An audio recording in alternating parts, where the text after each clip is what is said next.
એટલે હું મારી વાત શરૂ કરું તે પહેલા તમને આ વસ્તુ કહેવા માંગુ છું કે આટલું આ વેકેશનની અંદર એક સંકલ્પ તમે કરો કે મારે સત્યના પ્રયોગો અને આત્મકથા વાંચવી છે. હું આજે તમને એક એવી આત્મકથા જ કહેવાનો છું.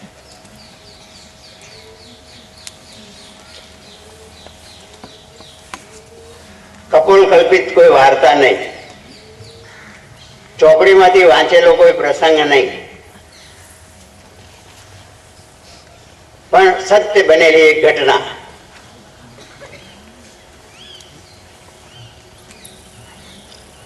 એક છોકરો હતો તમારા જેવો, જે વખતે વિદ્યાર્થી પણ નાનકડો હશે એને પ્રાથમિક શાળાના પહેલું અને બીજું 2 ધોરણ ભણવાનો મોકો મળ્યો અને પછી ઘરની સ્થિતિ એવી કે કોઈ ભણાવે એવું ઘરમાં નહીં. બહુ ગરીબ કુટુંબ. પિતાનું અવસાન થયું, માતા વિધવા બની, 4 ભાઈઓ અને 1 બેન અને માતા, 6 જણનું કુટુંબ. પિતાનું દેવું, ઘરનું નિર્વાહ કેવી રીતે ચલાવવો એ પ્રશ્ન. એ સંજોગોમાં ભણવાનું તો વાત જ કેવી રીતે કરાય. 2 ચોપડી પહેલું ને બીજું 2 ધોરણ ભણી અને શાળા એ છોકરાની છૂટી ગઈ.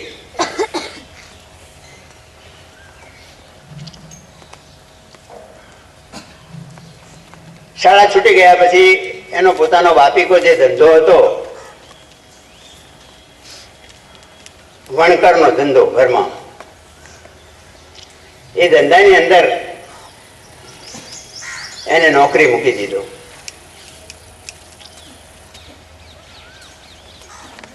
રેટીએ સૂતર કાંતવું, વણવું એ એનો વ્યવસાય.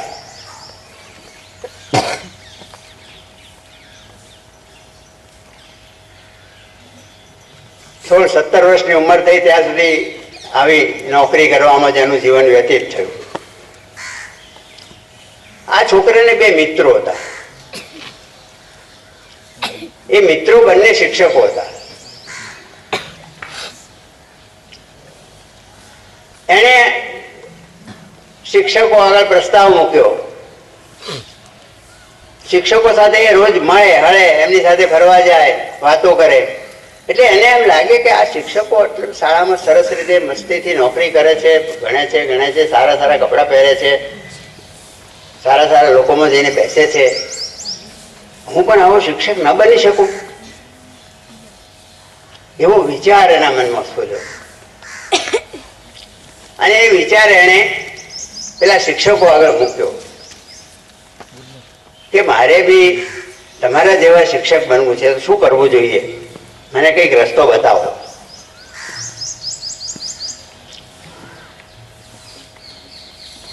પેલા શિક્ષકોએ કહ્યું કે ભાઈ રસ્તો તો છે, તું કઈ હવે નિશાળમાં તો ભણવા જઈ શકે એવું છે નહીં, અને પહેલું ને બીજું 2 ધોરણ તું ભણેલો છે. શિક્ષક બનવા માટે ઓછામાં ઓછું એ વખતની એની અવસ્થા એ છોકરાની હતી, તે વખતની વાત, એ વખતે ઓછામાં ઓછા 7 ધોરણ ભણેલા હોય એને પ્રાથમિક શાળાની અંતે પ્રાથમિક શાળાંત પરીક્ષા લેવાતી. જેમ અત્યારે SSCની પરીક્ષા લેવાય છે એવી રીતે પ્રાથમિક શાળાંત પરીક્ષા લેવાતી. એને વર્નાક્યુલર ફાઇનલની પરીક્ષા કહેવાતી. ફાઇનલના નામથી બધા ઓળખે કે આ ફાઇનલની પરીક્ષા તું આપે તો તું શિક્ષક થઈ શકે.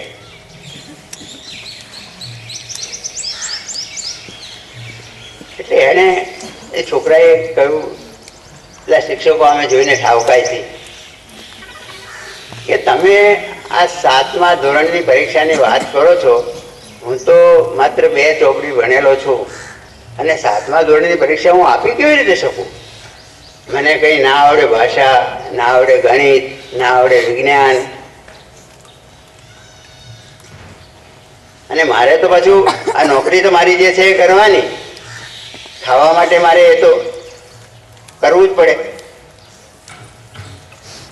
શિક્ષકોએ એને કહ્યું,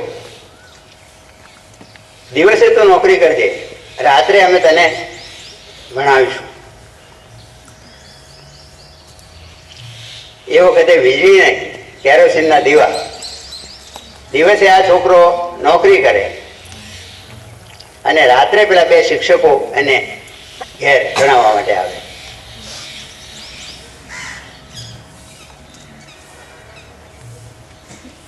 જુદા જુદા વિષયો થોડા એને પાયાથી શરૂ કરીને આ બે શિક્ષકો રોજ રાત્રે 1.5-2 કલાક આને આપે અને થોડુંક એને હોમવર્ક પણ આપે અને કે આટલું તારે કાલે તૈયાર કરવાનું.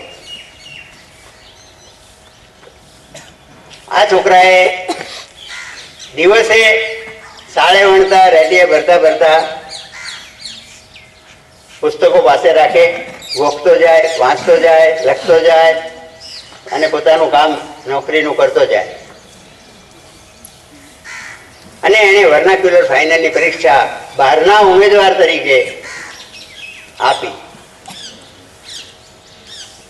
એ વખતે વર્નાક્યુલર ફાઇનલની પરીક્ષા પણ અત્યારની એસએસસીની પરીક્ષા જેવી આમ અઘરી પરીક્ષા. ગણિત, વિજ્ઞાન બધા અઘરા પેપરો આવે. ઘણા તો 2-3 ટ્રાયલ સુધી પાસ ના થઈ શકે એવા કિસ્સાઓ પણ બનતા. આ છોકરાએ એ પરીક્ષા પહેલા જ તબક્કે, પહેલા જ પ્રયત્ને પાસ કરી.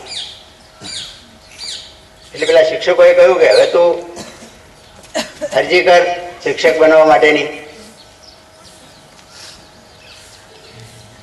આણે અરજી કરી અને એ તો પ્રાથમિક શાળાનો શિક્ષક બની ગયો.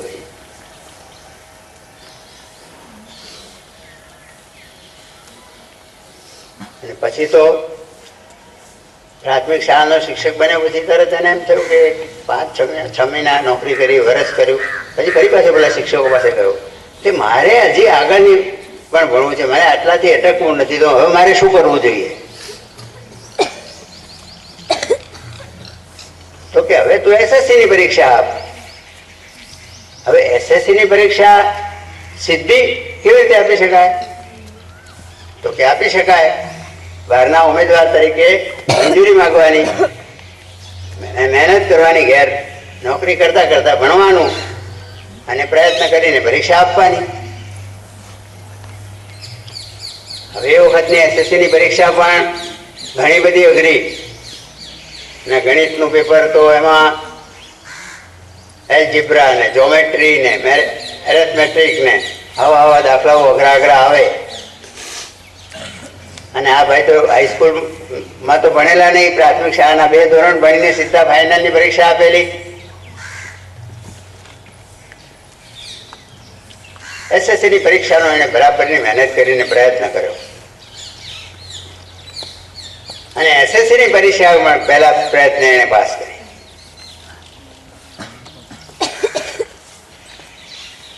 પણ પેલા માછીમારની વાત સાંભળી છે ને, એને પેલો જેમ જેમ એને વધારે ને વધારે મળતું ગયું તેમ એની તૃષ્ણા વધતી ગઈ. એમ આ છોકરાની પણ જીજીવિષા, તૃષ્ણા, લોભ,